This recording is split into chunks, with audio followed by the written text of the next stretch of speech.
Tapi kalau saya pribadi ketika membuat menu itu saya pasti usahakan plus minusnya itu 10%. Jadi range-nya itu antara 90% sampai 110 dari kebutuhan kliennya. Nah gitu. Pokoknya semakin mendekati 100% itu semakin bagus aja gitu. Karena artinya sesuai kan sama kebutuhannya. Tapi kalau misalnya kurangnya itu masih tinggi, misalnya menu yang kalian buat itu baru memenuhi 70% dari kebutuhannya, itu berarti masih kurang, masih harus diubah porsinya atau ditambah makanannya. Sehingga dia bisa memenuhi ya, biar mencapai inilah, mendekati 100%. Tapi kalau 90 ke atas itu biasanya sudah bagus, sudah bisa dikatakan hampir lah ya, hampir 100%. Gitu. Jelas ya sampai sini ya? Jelas, Bu. Oke, jadi biasanya dihitung prosentasenya itu sudah berapa untuk tahu itu sudah mencukupi atau belum. Oke, bisa di-scroll lagi tadi ke bagian energi makronya. Nah, selain itu yang ingin saya tanyakan di sini, ini kan ada energi, kemudian protein, lemak, dan karbohidrat. Nah, di kuliah-kuliah yang dulu, di lemak, protein, sama karbohidrat, kita sudah belajar ya, proporsi energi untuk masing-masing itu berapa dari energi totalnya. Jadi misalnya pemenuhannya itu harus seperti apa gitu.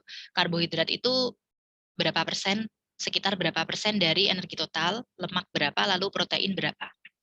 Ada yang masih ingat? Boleh dijawab ya kalau ada. Itu nggak harus kira ini semuanya. Kalau ada yang masih ingat proporsi pemenuhan sumbangan energi dari karbohidrat itu berapa persen dari energi total? 50-65%, Bu. Oke, 50-60 ya benar. Kalau lemak berapa? 25-30%. Protein? 8-10%. Protein itu bisa ya 8-10 itu bisa ya, tapi bisa juga lebih tinggi, misalnya 10-12 persenan kayak gitu. Dan tapi biasanya karena protein ini dihitung berdasarkan gram per kilogram berat badan ya. Jadi lebih range-nya memang lebih luas. Oke, kayak gitu ya, benar ya. Jadi harusnya menu yang dibuat itu memenuhi prinsip itu gitu. Nah, di sini coba hitung gitu dari menu yang kita buat. Pertama dari karbohidratnya dulu coba ya. Ini kan karbohidratnya menyumbang sebanyak 294,8 gram. Nah, kalau ini gram, kita mau convert ke energi, harus dikalikan berapa kalau karbohidrat? Kita jadikan kalori, kita jadikan kakal di sini, supaya satuannya sama dengan energi. 1 gram karbohidrat itu berapa kalori?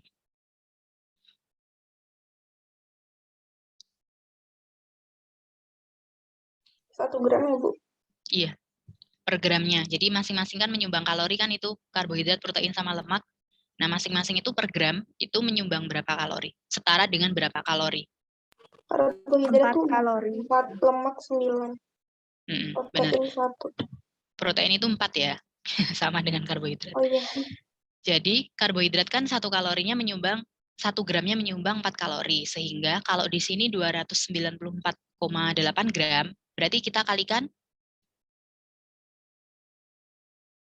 untuk jadi kalori dikalikan berapa? Tadi 1 gramnya tadi 4 ya. Itu. Jadi kita coba hitung. Ini kalian juga bisa sambil ngitung ya pakai kalkulator. Nah, di sini kan 294,8. Kita kalikan 4. Hasilnya 1139 kalori. Jadi sumbangan energi dari karbohidrat di menu ini adalah 1139. Nah, kita bagi dengan kalau energi total menunya, jadi 1732,5. Hasilnya adalah 65,7%. Jadi di sini kita bisa bilang kalau karbohidratnya menyumbang sebanyak 66% dari energi totalnya. Nah, itu masih masuk sih, masih masuk range gitu. Kadang bisa sampai 60, ya tadi kan 50-60 ya, itu paling umum, tapi bisa juga sampai 65% juga nggak apa-apa sebenarnya kalau karbohidrat. Jadi di sini karbohidratnya sudah sesuai 66%. Lalu lemaknya kita bisa hitung juga. Jadi lemaknya itu di sini 63,4 gram ya, itu dikalikan 9. Nah, jadi hasilnya 570 itu dalam kalori. Nah, tapi nah di sini 570 itu kita bagi dengan energi totalnya untuk tahu berapa persentase energinya yang disumbang dari lemak. Berarti dibagi dengan 1732 itu. Hasilnya adalah 33%. Jadi mungkin di sini lemaknya agak berlebihan ya, Kira ya. Dari menu yang Kira buat, itu asupan lemaknya sedikit tinggi, karena persentasenya itu lebih dari 30%. 33% di sini. Gitu. Nah, begitupun yang protein itu bisa juga dihitung. Seperti itu. Gitu. Jelas ya sampai sini ya? Jelas, Bu. Ya, oke. Kalau begitu ini kesimpulannya menunya ini yang pertama tadi belum ada snack, lalu yang kedua adalah pemenuhan lemaknya sedikit berlebihan gitu dari total energinya. Tetapi nilai gizi energinya sudah sesuai dengan kebutuhannya gitu. Ada yang ingin ditanyakan sebelum kita pindah ke yang lain?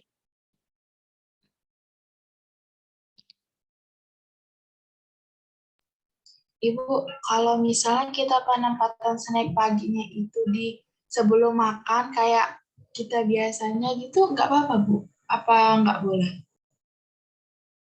Sebenarnya kalau aturannya sih snack itu ada di antara waktu makan utama. Jadi snack pagi ya berarti antara makan pagi dengan makan siang. Lalu snack siang atau snack sore antara makan siang dan makan malam. Dan kadang ada yang 3 kali snack pengaturannya. Jadi kalau 3 kali snack, yang snack satunya lagi bisa ditaruh setelah makan malam, ataupun misalnya, tapi kalau ditaruh sebelum sarapan itu jarang banget sih.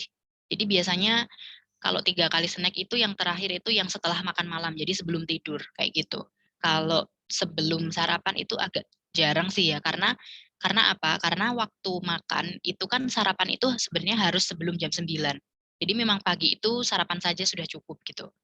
Nah, tujuan snack itu supaya tetap menjaga ini ya, kadar gula darah tetap normal. Jadi sebelum makan siang itu biar apa ya, tidak tidak terlalu lapar banget ketika makan siang. Jadi snacknya itu biasanya tetap ditaruhnya di antara makan utama. Sebaiknya seperti itu tetepan. Makasih, Ibu. Oke, ya. Kalau sudah tidak ada, mungkin Kira bisa stop share screen-nya. Terima kasih sudah presentasi ya. Nah, yang selanjutnya tadi yang menyiapkan device siapa? Saya lupa. Saya Bu Fitria. Oh, Fitria ya.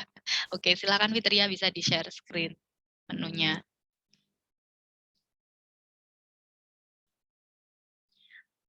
Kemarin kalian waktu kuliah ini yang di KBM manual sama elektronik, selain NutriClean dikenalkan aplikasi yang lain tidak? Nutri Survey, Bu. Iya, NutriSurvey Kemarin benar. itu NutriCheck, Bu.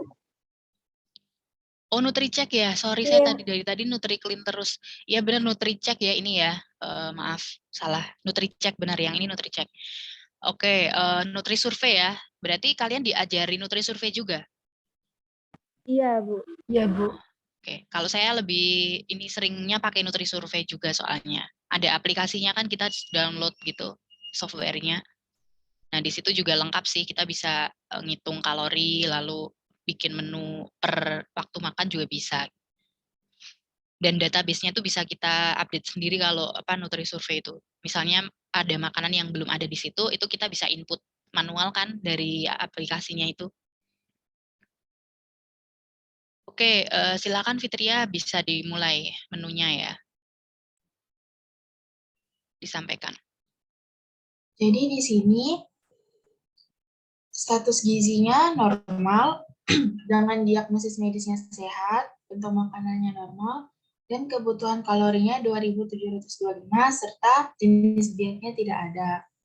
Sebelum melakukan sarapan, ini makan kayak kue-kuean, ada bakwan 50 gram, kue sus 50 gram, susu kedelai 250 gram. Ini semuanya berarti dikira-kira ya, Bu. Kemudian dia sarapan dengan nasi, telur ayam ras, tahu goreng, minyak kelapa sawit untuk menggoreng telur ayamnya, dengan minumnya aqua air mineral. Untuk makan siangnya, dia makan nasi, ayam gorengnya ini yang crunch Texas, yang dada, terus sayur sop, sayur sopnya ini saya jabarin jadi cabai rawit, bawang merah segar, bawang putih segar. Itu campurannya, dan minyak kelapa sawit. Untuk makan malamnya, dia makan mie ayam, itu kira-kira aja 200 gram, serta setelah makan malam, dia ada kayak snack malam gitu, chat time yang matcha latte sama martabak Mesir. Dengan total energinya 2.673,3 kilokalori, proteinnya 106.835 gram, lemaknya 97.471 gram, dan karbohidratnya 346.018 gram. Itu koma ya, Dek, bacanya. Yang protein, lemak, karbohidrat itu bukan ribu, iya. tapi koma. Jadi titik Maaf, itu di situ koma. 106,8, terus 97. Ya, gitu. 106,8, lemaknya 97,7 gram, karbohidratnya 346 gram. Oke. Ini usianya berapa ininya? Kliennya ceritanya? 19 tahun. 19 tahun, laki-laki atau perempuan? Perempuan. Kemudian kebutuhan kalorinya dihitungnya? Oh, ini kemarin saya searching aja, Bu. Terus saya nemu, langsung saya masukin kira-kiranya. Gitu ya. Kalau searching, kalau kira-kira mendingan kita pakai AKG aja yang sudah jelas gitu. Kalian sudah pernah download AKG belum? Tabel AKG? Ada, Bu. Ada kan? Jadi pakai itu aja, jangan pakai yang lain. Karena kalau AKG itu sudah melalui riset ya, jadi itu sudah menunjukkan kecukupan gizi gitu. Individu orang Indonesia dengan usia berapa dan jenis kelamin laki-laki atau perempuan. Oke, anggap saja ini kalorinya 2.700 ya. 2.700 itu cukup banyak juga di sini. Dan pengaturan makan yang dibuat oleh Fitria ini ada snack pagi sebelum sarapan, lalu makan pagi, makan siang, makan malam, dan snack malam ya hitungannya. Nah, nanti mungkin saran saya tadi, pengaturan waktu snacknya itu ditaruh di antara makan utama aja. Jadi yang snack pagi ini ditaruhnya setelah sarapan, yang snack malam itu ditaruhnya antara makan siang dengan makan malam, kayak gitu. Kalau 2 kali snack. Lalu di sini kalau kita lihat dari penyusunan menunya ya, untuk mengira jumlahnya itu kalian pakai apa? Pedoman apa? Yang amount-nya itu loh, yang misalnya nasi 100 gram. Nah itu perkiraannya kalian merujuknya kemana? Atau benar-benar hanya dikira-kira aja gitu? Kalau saya benar kira-kira aja, Bu. Nggak ada panduan apa-apa untuk mengira-ngira itu? Nggak ada. Oke. Kalau yang lain gimana? Mungkin ada yang mengira-ngiranya itu pakai panduan, ada panduannya apa gitu, jumlahnya. Jadi kalau saya tanya ya, nasi 100 gram itu seberapa? Kalau di ininya, di prakteknya ya.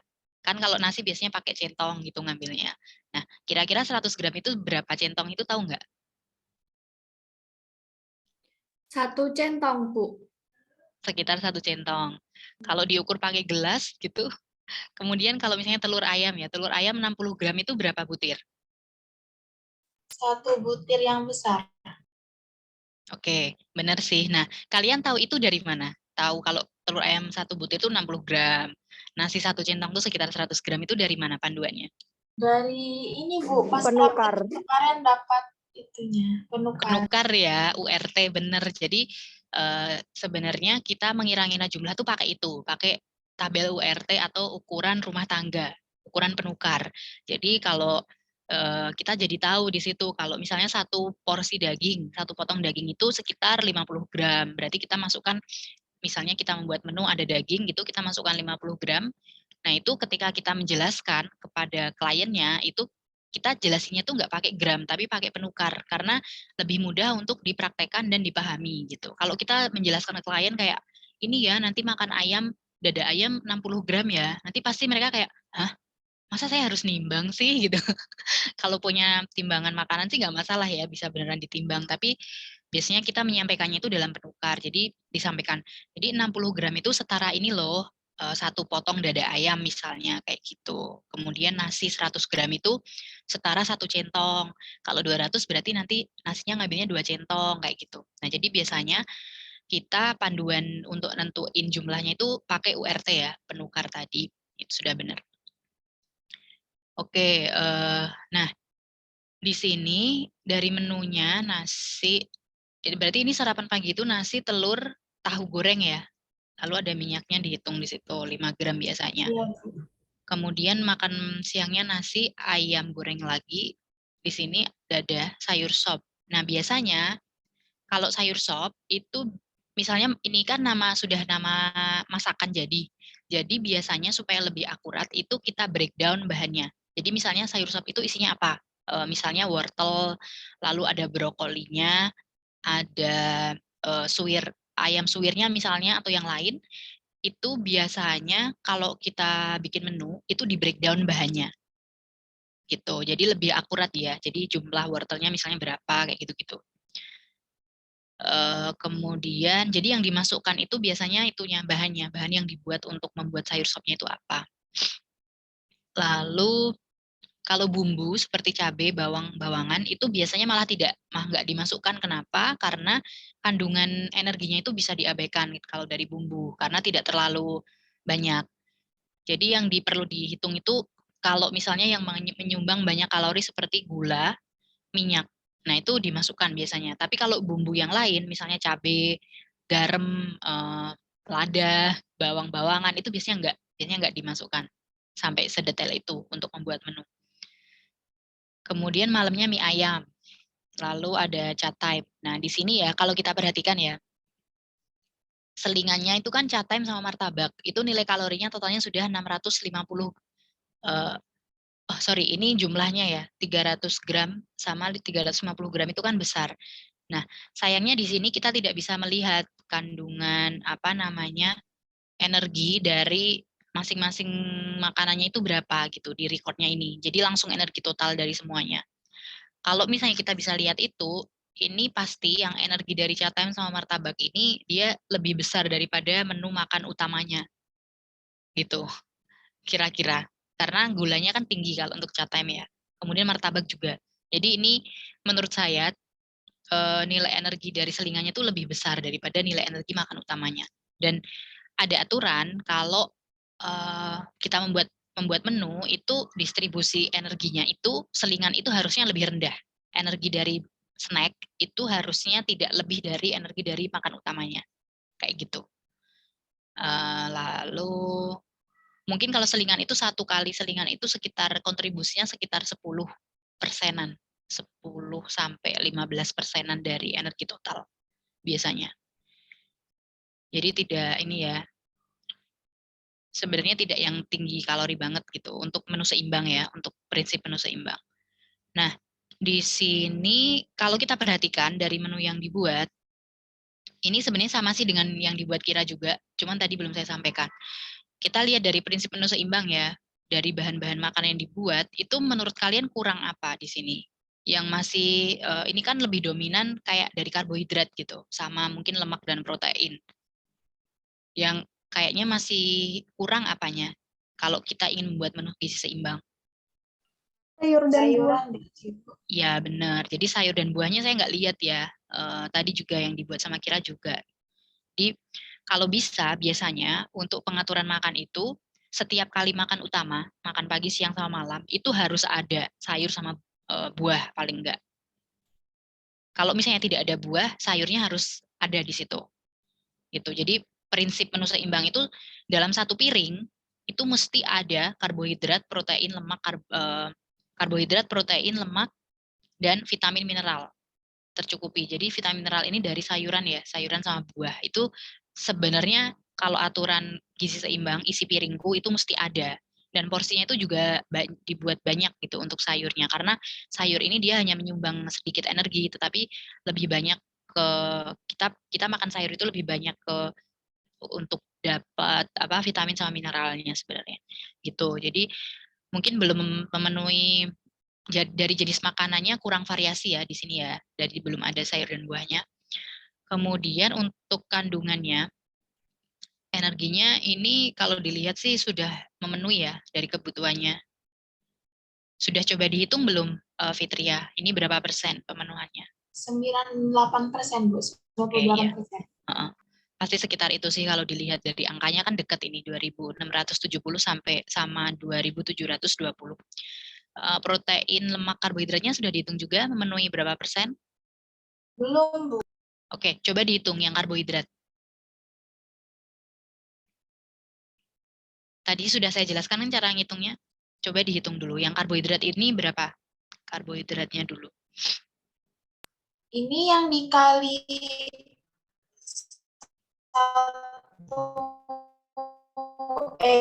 dikali 4 dulu Kak, Bu. Iya, jadi dikalikan dengan masing-masing makronutrien itu dia menyumbang berapa kalori per gramnya. Itu dikalikannya dengan itu. Jadi kalau karbohidrat kan 1 gramnya 4 kalori. Jadi di sini 346 dikalikan 4. Lalu nanti untuk menghitung persentasenya, hasilnya itu dibagi dengan energi total dari makanannya ini. Jadi 2.600 ini. Itu sudah memenuhi berapa persen gitu. Mungkin yang lain juga bisa coba ngitung ya. Nanti berapa, nanti hasilnya sama nggak dengan yang saya hitung.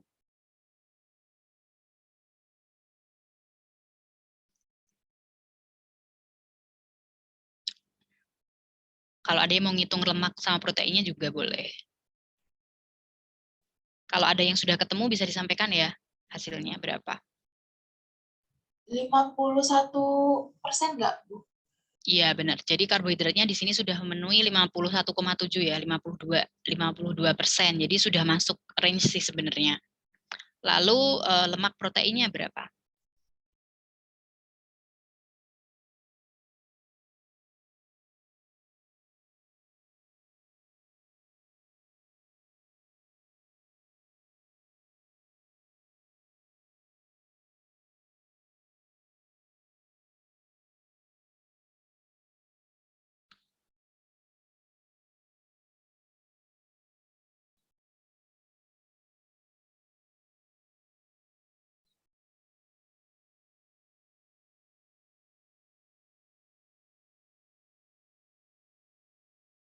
Ada yang sudah dapat hasilnya? Lemaknya ini memenuhi berapa persen? Proteinnya juga. Kalau protein itu dikali 2,5 ya, Bu? Bukan, dikali 4 juga. Kan 1 gram protein dia 4 kalori juga sama dengan karbohidrat. Oke. Kalau lemak baru dia 9, karena 1 gram lemak itu menyumbang 9 kalori. Jadi paling tinggi lemak itu sumbangan per gramnya. Lemaknya 32,8%. Benar ya. Jadi lemaknya di sini 33%, agak sedikit lebih tinggi juga ya. Jadi biasanya kan 25 sampai 30. Berarti proteinnya sekitar 14 ya. Oke, proteinnya masuk sih. Gitu. Jadi di sini bisa ditingkatkan karbohidratnya supaya energi dari lemaknya itu turun. Jadi tadi kan lemaknya 33%, karbohidratnya baru 50 sekian persen ya, belum sampai 60%. Jadi caranya itu bisa dengan menambah makanan yang sumber karbohidrat dan mengurangi yang lemak. Jadi mengurangi yang digoreng atau mengurangi minyak dan lain-lain. Kayak gitu caranya. Oke, jadi overall tadi ya hampir sama dengan punya Kira juga. Jadi secara energinya sudah memenuhi, tetapi kalau kita lihat per zat gizi makronya, ternyata pemenuhan lemaknya masih sedikit kelebihan. Gitu. Itu feedback dari saya untuk punyanya Fitria. Terima kasih, Bu. Oke, sama-sama. Dari yang lain ada yang ingin ditanyakan? Didiskusikan? Ibu, saya izin bertanya. Ya, silakan Anissa. sebelumnya mohon maaf Ibu izin off cam soalnya lagi di perjalanan. Kan kemarin di Nutri Survey itu cuma diajari yang pakai bahasa Inggris. Mungkin Ibu bisa menjelaskan yang memakai bahasa Indonesia, Bu. Terima kasih. Pakai yang bahasa Inggris berarti database-nya yang dipakai dari apa kemarin deh untuk Nutri Survey? Pakai kandungan gizi yang ini ya, yang nama-namanya berarti dalam bahasa Inggris ya makanannya ya? Iya Bu, pakai yang bahasa Inggris. Oh ya. Jadi kalau Nutri Survey itu sebentar ya, ini saya tak buka dulu. Saya juga nggak hafal soalnya menu-menunya Nutri Survey itu. Sudah lama nggak pakai sih. Soalnya sudah jarang mengkonsultasi. Kalau dulu kan saya kerja di rumah sakit kan, itu sering banget ya pakai Nutri Survey.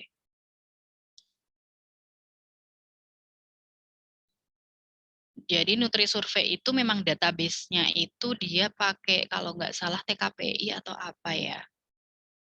Sebentar.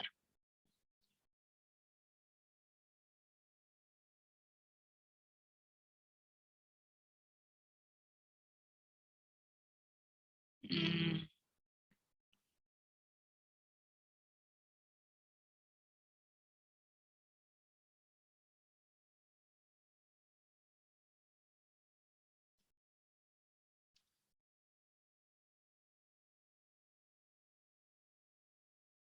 Sebentar ya, ini saya sambil buka soalnya.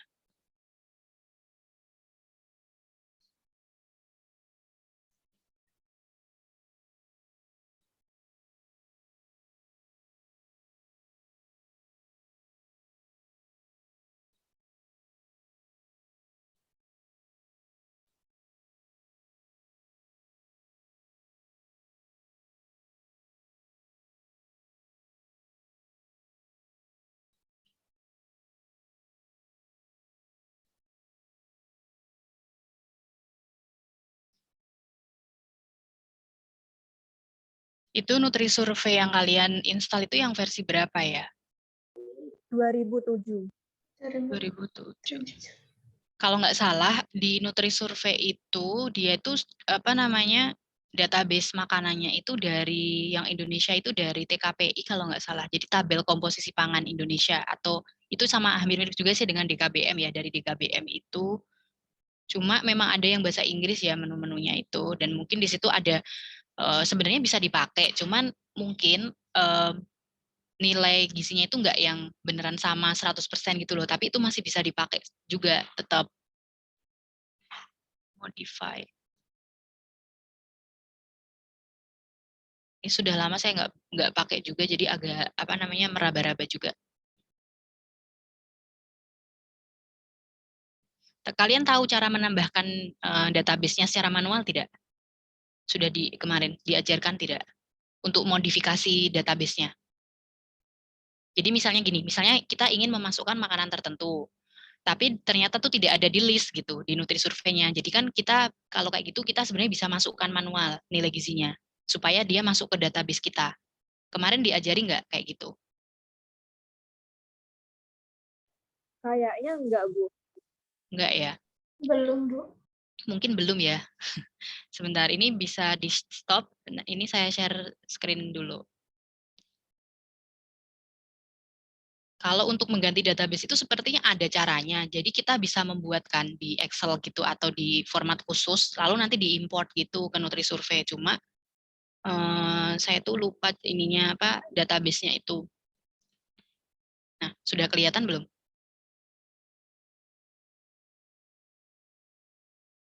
Sudah muncul belum? Belum, Bu. Belum? Di tempat saya ini Masih sudah. loading. Oh, masih loading. Oke.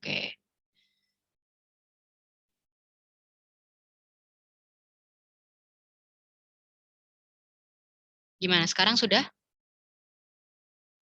Belum, Bu. Belum, Bu. Masih loading juga? Iya, masih. Iya, masih loading. Coba saya ulangi aja deh share-nya.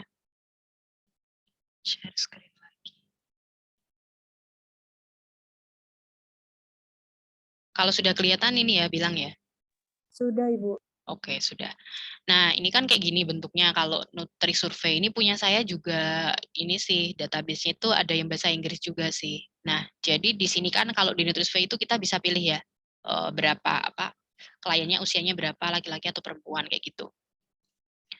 Kemudian database-nya itu kita bisa sebentar. Ini kalau saya klik-klik menunya kayak gini kalian bisa lihat nggak perpindahannya? Bisa, Bu. Bisa, Bu. Bisa ya. Oke, kalau bisa, jadi ini saya ingin tunjukkan aja gimana caranya memodifikasi database-nya aja gitu. Jadi misalnya gini, saya ingin buat sarapan pagi ya di sini. Sarapan pagi. Oke, ini kan sebentar. Sarapan pagi. Nah, di sini. Misalnya nasi gitu. Nasi kita enter kan. Nah, jadi di sini kan muncul ada nasi goreng dan lain-lain. Kalau di tempat kalian ada nggak ini? Misalnya nasi goreng dan lain atau nggak ada atau bahasa Inggris aja database-nya? Nggak ada, Bu. Nggak ada ya? Nah, kalau di tempat saya itu kayaknya dulu sudah saya import sih ini ya. Jadi coba nanti kalian googling ya. Saya agak lupa juga caranya. Googling ini database NutriSurvey Indonesia gitu. Kayaknya ada di internet tuh. Jadi database NutriSurvey Indonesia. Nah, itu nanti filenya itu kayaknya ada online. Nanti kalian tinggal download terus diimport ke sini. Jadi ketika kita ngetik kayak gini nanti bisa muncul menu-menu yang Indonesia kayak gini. Itu caranya kita ke extras food ya, food, lalu import ini loh, import food from file gitu. Kemudian ini file not found ya karena saya nggak punya database-nya. Udah ini sudah saya import gitu. Nah, kalau enggak itu kalian nanti gitu. Jadi searching aja, searching database makanan untuk NutriSurvey yang Indonesia kayak gitu. Lalu nanti food, lalu import. Nah, ini saya nggak bisa ya, tapi kalau nanti kalian belum ada database-nya harusnya sih bisa. Jadi di situ nanti akan disuruh nanti file yang sudah kalian download itu kan disimpan di komputer ya.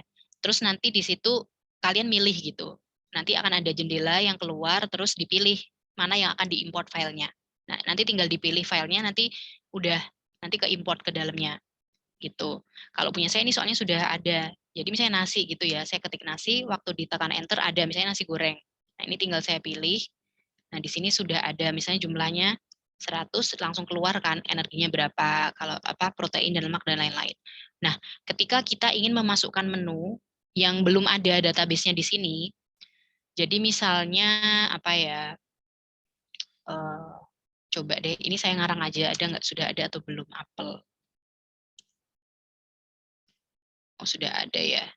Yang belum ada. Jadi misalnya kita ingin memasukkan makanan tertentu yang belum ada. Misalnya kita merecall klien atau kita ingin memberikan makanan kemasan.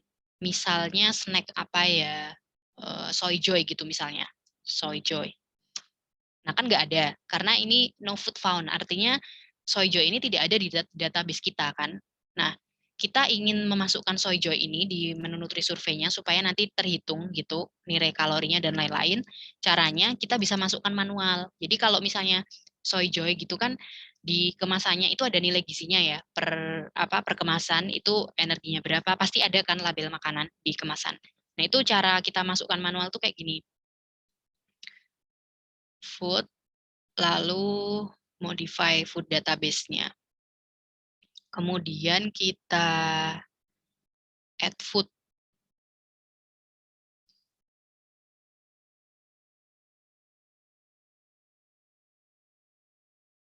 Nah, ini kemana sih munculnya? Sebentar. Kok agak, ini kan belum muncul ya karena nggak ada. Aneh banget sih ini. Kayaknya ini harusnya ketika saya klik add food itu dia muncul di sini. Saya bisa add gitu satu.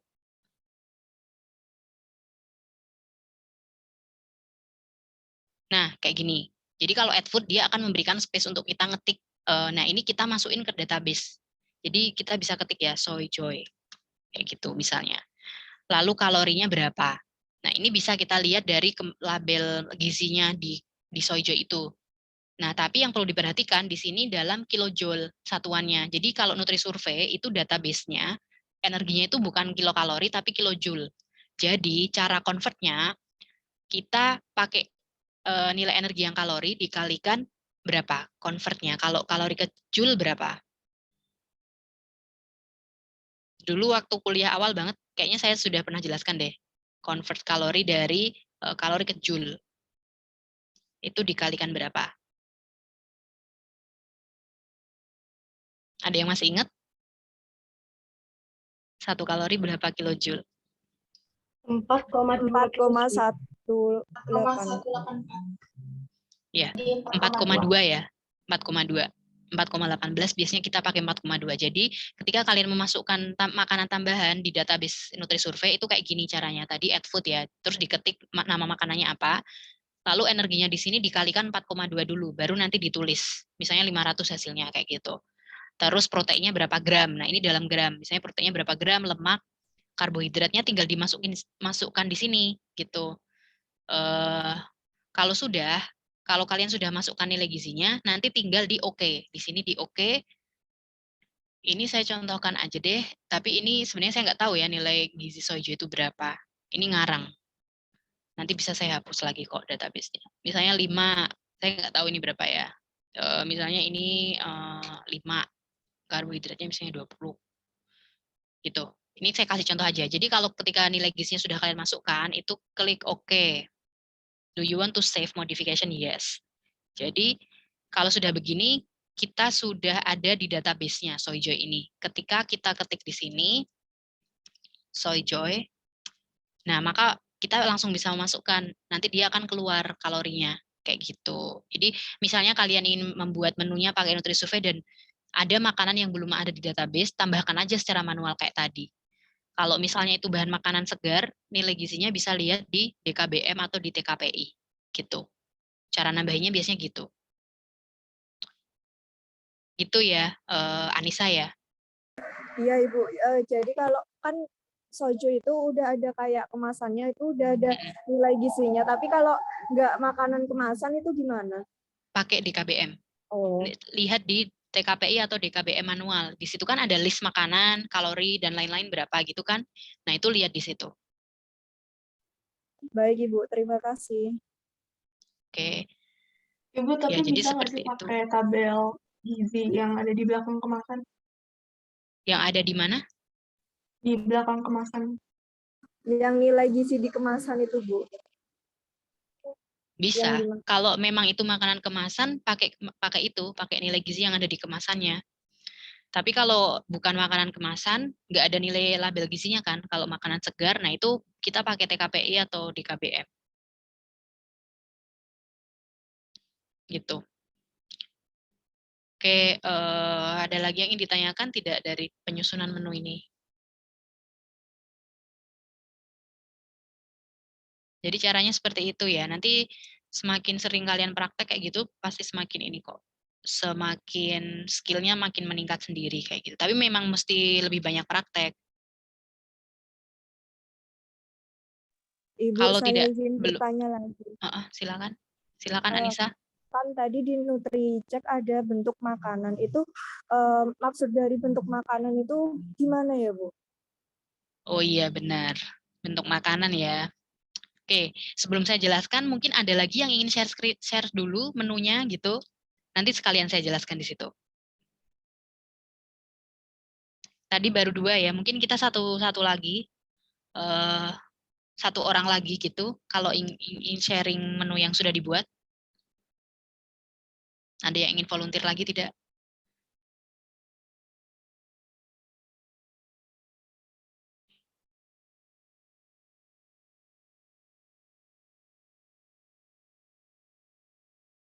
Anissa sendiri gimana? Bisa share? Sebentar Ibu, saya coba dulu ya Bu. Ya. Nanti sekalian saya jelaskan di situ bentuk makanannya.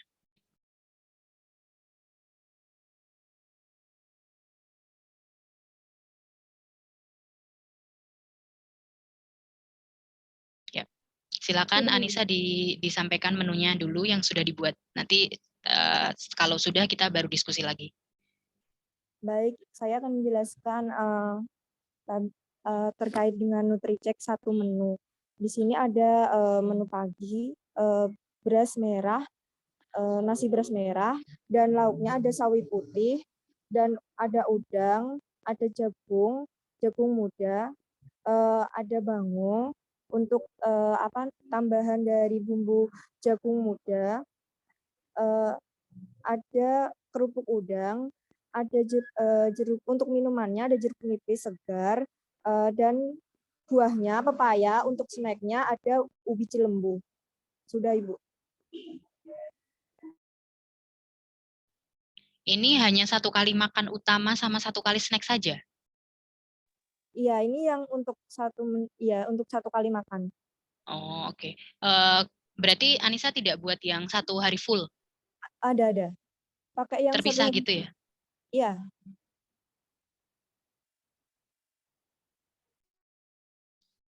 Oke. Ini yang dipresentasikan ini menu apa? Makan pagi, makan Makan siang, pagi. makan pagi ya. Makan pagi sama snack pagi berarti ya. Iya, Bu. Oke. Kalau dari yang menu keseluruhan ada nggak recordnya? Yang semuanya jadi satu gitu. Ada, Bu. Bisa ditampilkan yang jadi satu? Iya, Ibu, sebentar.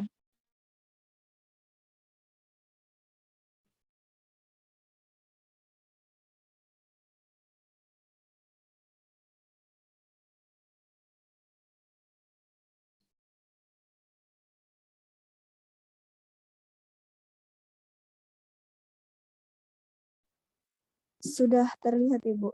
Ya sudah. Oke, tapi ini kok di screen saya tuh kecil banget ya, saya nggak bisa bacanya. Maksudnya agak bisa sih, cuma apa namanya, kecil banget. Ya, di sini berarti ini yang jadi satu semuanya. Sari roti. Iya, ini yang 1 hari full. Ini pembagiannya apa? Makan 3 kali makan utama, ada snacknya tidak? Iya, ada, Bu.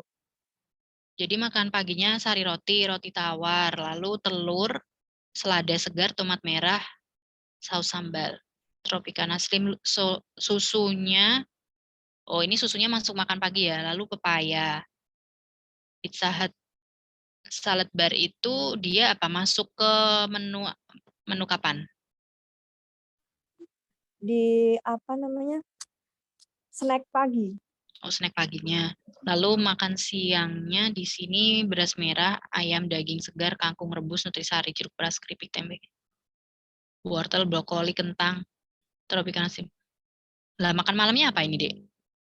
Ini tuh sayur sup, Bu, tapi tanpa nasi kalau untuk yang makan malamnya. Oh gitu. Terus snack ininya, snack yang sorenya apa? Ada nggak? Nggak ada Keripik ya? tempe. Oh, keripik. Oke. Saya kira itu jadi satu sama makan siangnya gitu. Oke. Ya, ini di sini sehat ya, 2000 kalori, dietnya rendah lemak, tinggi serat. Ini usianya berapa kliennya ceritanya? 19 tahun. Laki-laki atau perempuan? Perempuan. 19 tahun perempuan. Ya. Jadi di sini bentuk makanan normal ngisinya ya. Jadi tadi yang ditanyakan Anissa, bentuk makanan itu sebenarnya apa gitu. Ada yang tahu mungkin sebelum saya tambahkan yang lain? Bentuk makanan itu sebenarnya apa yang dimaksud bentuk makanan? Kalau di situ kalian masukkan normal itu gimana? Terus yang tidak normal itu yang gimana? Kalau bentuk makanan. Normal mungkin tidak sakit, Bu. Normal untuk yang tidak sakit, oke. Terus kalau yang tidak normal untuk yang sakit gitu. Jadi kalau bentuk makanan itu sebenarnya ada, bentuk makanan itu dilihat dari bentuk, ya bentuk berarti tekstur ya. Jadi biasanya kalau kita merekomendasikan diet itu ada pertama jenis dietnya dulu, diet apa. Kalau misalnya orang sehat tidak perlu pembatasan apa-apa, kita biasanya nyebutnya itu diet biasa, diet biasa gitu. Diet biasa itu artinya dia tidak ada pembatasan apa-apa.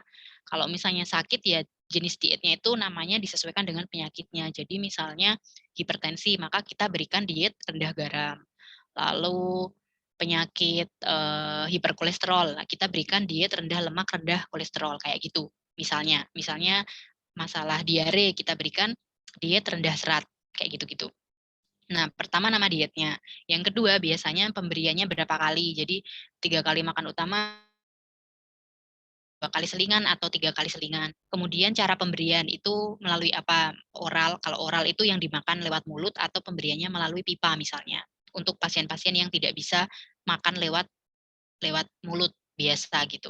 Nah, kemudian di situ ada bentuk makanan biasanya. Nah, bentuk makanan ini mengacu pada tekstur. Jadi bentuk makanan itu pengelompokannya ada makanan biasa, bentuk biasa, kemudian lunak, lalu saring, lalu cair gitu. Jadi bentuk makanan itu dilihat dari tekstur makanannya.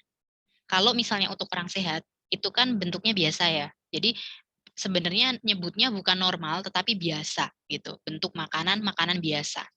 Kalau misalnya kayak yang bubur, lalu nasi tim kayak gitu biasanya kita nyebutnya lunak. Jadi bentuk makanan itu tadi ya, cair, saring, lumat, lunak, biasa. Itu pengelompokannya biasanya. Jadi di sini harusnya kalian ngisinya biasa bentuk makanannya. Bukan normal tapi biasa. Gitu. Gitu ya Anissa ya untuk bentuk makanan ya. Baik Ibu, terima kasih. Soalnya Nah, kemarin disamain sama kayak Buria. normal gitu ya. Iya. Oh, ya mungkin itu dari Buria mungkin normal itu mengacu ke biasa tadi. Jadi biasanya yang untuk orang sehat itu bentuk biasa, bentuk makan biasa. Sebenarnya nggak apa-apa sih, memang ada yang pakai istilah biasa atau pakai istilah normal, tapi itu sama. Tapi kalau normal kan jadinya saya tanya ya, kalau normal berarti yang tidak normal apa bentuknya lain. Oke, lalu di sini dietnya rendah lemak tinggi serat kenapa? Kenapa Pengen menentukan aja diet Ibu. ini? Gimana? Pengen aja kemarin. Soalnya gini, jenis diet yang kamu tentukan itu mesti sesuai dengan menu yang dibuat gitu. Kalau misalnya di sini rendah lemak, ya harusnya makanan-makanan yang dipilih itu yang rendah lemak. Tapi di sini saya lihat ada Pizza Hut. Tapi ini saladnya ya, salad barnya. Terus ada, kalau rendah lemak itu biasanya pemilihan makanannya itu yang pertama proses ngolahnya itu nggak pakai minyak. Lalu dari jenis-jenis bahan makanannya sendiri dipilih yang low fat memang. Kemudian kalau tinggi serat, mestinya di menunya itu muncul banyak ini sayur sama buah, sama mungkin sereal-sereal yang gandum utuh gitu ya. Pokoknya ini yang sumber serat lah. Nah, dan itu harus konsisten sama nanti nutrien kontennya di sini, hasil analisisnya itu mesti konsisten. Kalau dietnya tinggi serat ya nanti ketika kita cek kandungan seratnya di situ harusnya memenuhi berapa gram gitu sehari. Nah, kemarin sampai dicek kayak gitu nggak? Nggak ya? Enggak, Ibu. Enggak ya. Jadi mungkin dibuat aja jenis dietnya itu diet biasa kayak gitu supaya diet gizi seimbang ya. Biasa itu maksudnya yang tidak ada pembatasan apa-apa, tapi tetap sesuai dengan gizi seimbang kayak gitu. Karena ini sehat. Jadi diagnosa medisnya kan sehat, tidak ada penyakit apa-apa. Jadi tidak perlu rendah lemak tinggi serat sebenarnya, biasa aja gitu. Nah, lalu di sini untuk kandungan gizinya berapa persen sudah memenuhi energinya coba? Itu totalnya berapa? 2.500 ya? Bisa Iya, itu diperbesar? kayaknya kelebihan Ibu. Kalau dilihat sih iya, kayaknya kelebihan banyak. Coba dihitung, persentasenya berapa dari kebutuhan energinya? Dipersenin. 2.500 itu dibagi dengan kebutuhannya tadi 2.000 kalori. Kelebihannya berapa persen coba?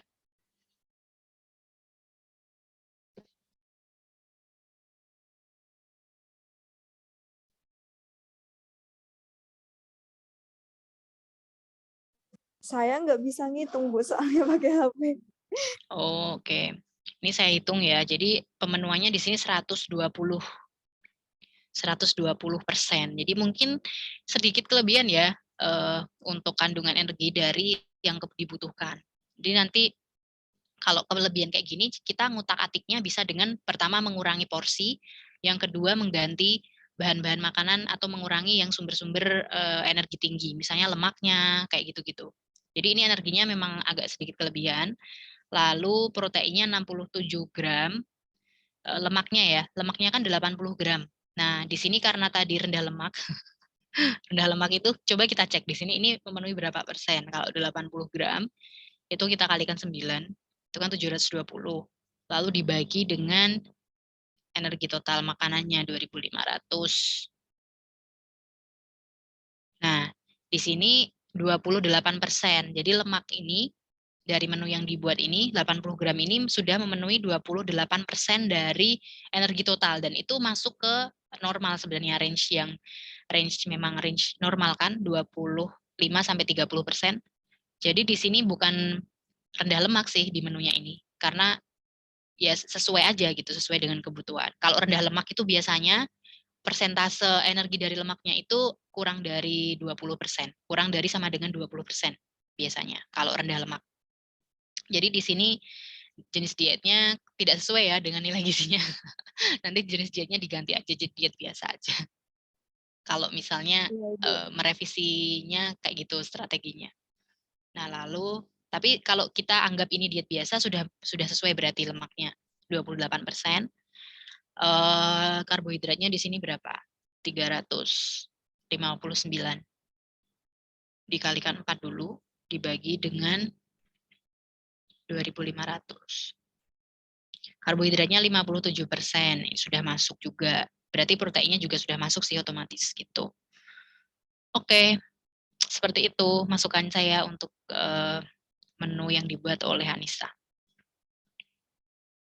Ada yang ingin Baik, didiskusikan Ibu. yang lain?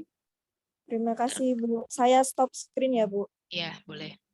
Yang lain silakan kalau ada yang ingin diskusi, menanyakan tadi ya, sudah ada 3 mahasiswa yang sharing menu yang sudah dibuat.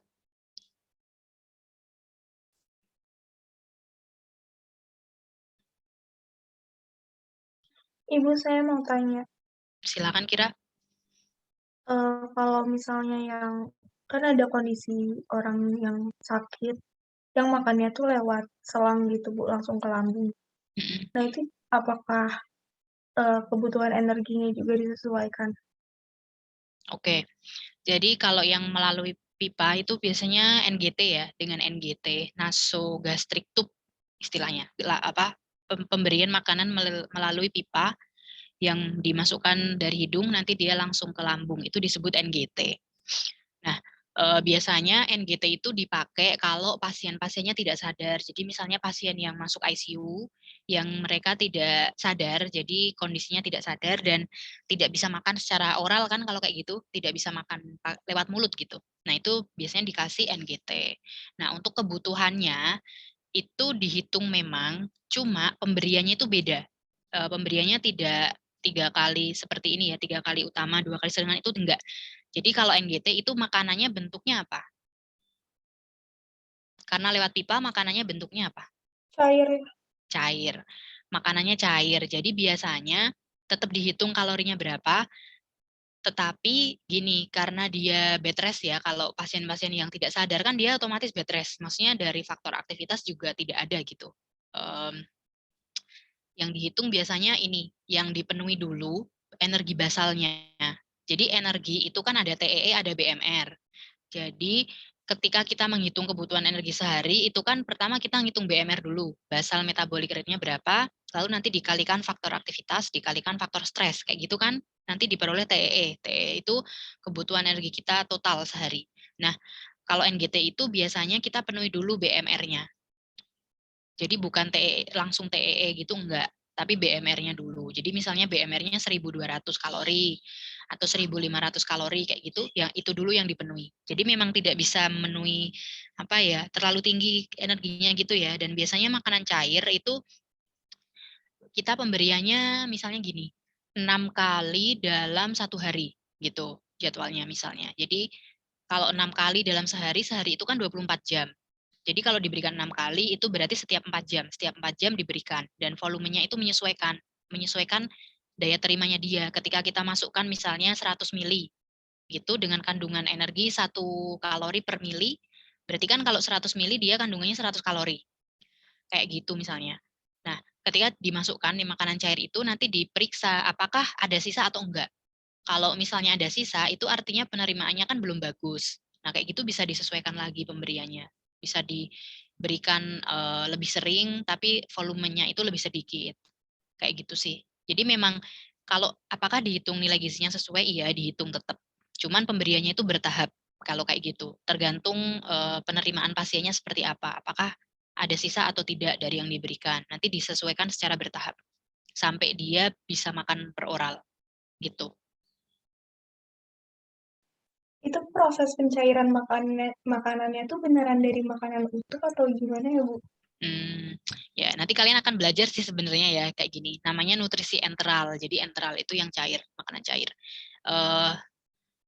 Nggak apa sih saya jelaskan sedikit ya, mungkin karena kira penasaran. Nanti kalian akan belajar nggak tahu saya di semester berapa ya? Saya kurang tahu. Kalau nggak mungkin semester 3, mungkin semester 3 kalau nggak 5 sih. Gitu, untuk makanan yang cair ya. Karena ini kalau makanan cair memang untuk pasien-pasien kritis sih. Jadi kasusnya udah yang kasus berat kayak gitu. Nah, untuk makanan cair itu ada 2 jenis. Jadi yang pertama itu yang komersial, yang kedua yang non komersial. Kalau makanan cair komersial itu bentuknya susu biasanya. Jadi kita tinggal seduh aja gitu. Misalnya susu kayak Entrasol, Peptisol kayak gitu. Susu-susu yang untuk pasien-pasien sakit tertentu. Nah, itu yang komersial. Berarti bentuknya susu ya. Itu tinggal kita seduh, kita kasih gitu. Nah, kalau yang non komersial itu dibuat dari bahan makanan. Jadi menyebutnya kalau di rumah sakit biasanya sonde. Jadi sonde itu makanan cair yang dibuat dari dari bahan makanan beneran. Jadi kita buat itu komposisinya. Jadi misalnya makanan sonde apa ya? Misalnya sonde berapa kalori gitu, sonde makanan biasa. Nah, itu kita tentukan. Misalnya komposisinya itu ya, biasanya pakai ini, sumber protein, jadi misalnya pakai daging, dada ayam yang lean gitu, yang tanpa lemak. Kemudian nanti ada dari karbohidratnya itu misalnya dari nasi, lalu sayurannya apa gitu, ditentukan. Nah, nanti semua bahan itu direbuskan, lalu di blender. Di blender, kalau di blender kan kita tambahkan air. Jadi kayak kita bikin jus itu loh. Nah, itu semua bahan makanannya dicampur, lalu di blender sampai dengan konsistensi yang kita harapkan, kekentalannya itu. Kayak gitu memang. Jadi memang benar-benar dari bahan makanan segar yang cuma direbus aja, lalu di blender, udah. Nanti dikasih itu. Kayak gitu kalau yang non komersial, sonde non komersial kayak gitu. Dari benar-benar dari makanan asli. Tapi kalau yang komersial itu pakai susu. Makasih, Bu. Oke.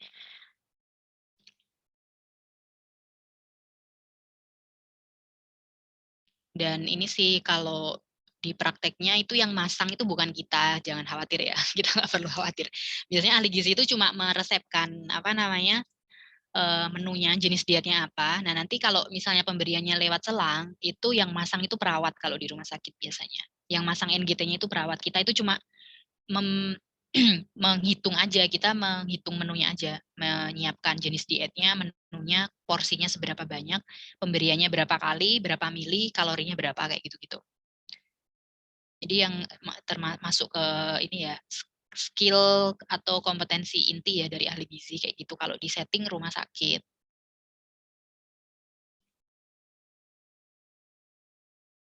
Mungkin Bu, terkait pembuatan. berarti kalau misalnya yang tadi di setting rumah sakit, berarti kita kalau sehari harus nyiapin beberapa menu untuk penyakit yang berbeda ya, Bu? Iya, kayak gitu benar. Jadi sehari semua pasien masuk itu dalam 1 hari ya, itu kan bisa misalnya berapa puluh gitu ya, tergantung rumah sakitnya sih, level rumah sakit apa, rumah sakit yang daerah atau pusat gitu kan biasanya banyak pasien. Semua pasien baru itu harus di-screening, screening gizi, lalu nanti dipesankan menu dietnya apa kayak gitu. Cuman ya kalau sudah settingnya kerja itu di rumah sakit itu sudah lebih enak sih karena semuanya sudah ada standarnya. Jadi menu itu sudah ada standar menunya. Jadi kita tinggal ini aja, tinggal pesen aja, tinggal memesan menunya nanti yang mengolahkan kan dari kitchen, dari dapurnya. Kalau ahli gizi itu biasanya hanya ke pasien, screening, lalu nanti dihitung kan kebutuhannya berapa, jenis dietnya apa, kita pesenkan dietnya apa, jenisnya apa. Nah, nanti yang menyiapkan makanannya dari dapur. Nah, kita tinggal follow up setelah itu. follow up ke pasiennya, bagaimana penerimaan makanannya, kebutuhannya sudah terpenuhi berapa persen, perlu diubah dietnya atau tidak, kayak gitu. Sampai pasiennya pulang kita berikan konsultasi gizi. Biasanya gitu alurnya. Makasih, Bu. Ya, sama-sama. Nanti kalau kalian udah semester berapa gitu kan pasti ada PKL ya, kerja lapangan. Itu kalian nanti akan lebih dapat gambaran. Di dunia nyata itu kerjaan ahli gizi itu kayak gimana.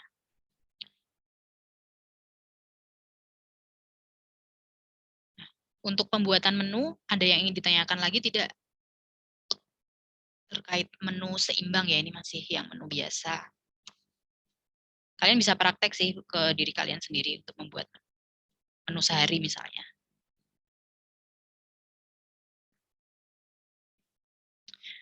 Sudah tidak ada yang ingin ditanyakan terkait menu materi kita hari ini di KBM.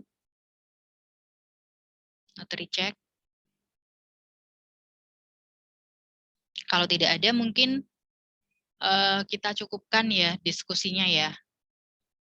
Nah ini agak lebih awal selesainya nggak apa-apa karena memang materinya kan hanya menu saja, jadi tidak terlalu banyak. Tuh, baik. Kalau tidak ada yang ingin bertanya, saya cukupkan sekian untuk kelas diskusi yang terakhir ya ini ya, untuk ilmu gizi dasar sebelum nanti kalian akan ujian akhir. Semoga ini ya good luck untuk ujian akhirnya. Kalau ada kekurangan saya dalam memandu pada pagi hari ini, saya mohon maaf.